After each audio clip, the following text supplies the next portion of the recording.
Hi Brilliance, my name is Monique Subonga, one of the official participants of Project Miss 2024 by Brilliance Queen Essentials. For today's video, hahanap tayo ng mga strangers and ipapakita natin itong before photos ko. Yung before ako gumamit ng Brilliant Rejuve Set, and then papakita natin yung picture natin na ito na yung result ng ating skin. Let's G!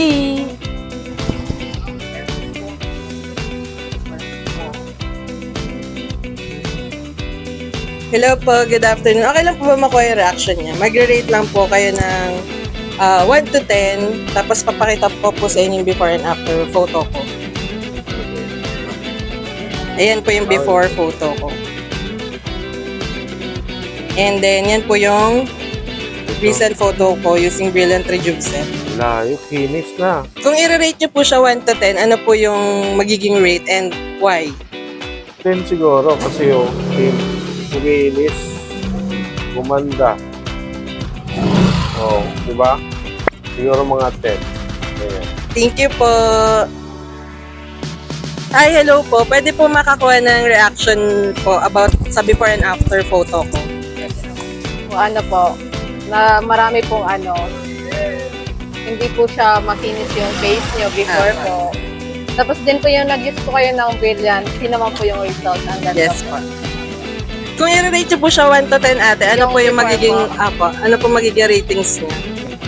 Yung sa skin transformation po, Sobrang po, ibang-iba po siya sa before, yung after po. So sa after, 10 na po. okay po.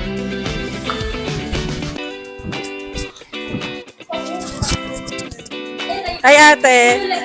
Okay lang po ba makuha yung reaction niya? Magpapakita lang po ako ng before and after photos ko. Ayan po yung before photos ko bago ako gumamit ng Brilliant, and then yung after ko.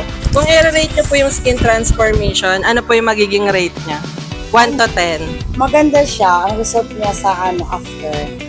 Kasi kumikinis ang mukha. So 1 to 10 po, ano pong rating niya sa skin transformation ate? 10. Thank you po. Ayan po ate, kung i-rate niyo po yung before and after photos ko gamit yung Brilliant Rejuve Set, ano po yung magiging score niyo 1 to 10?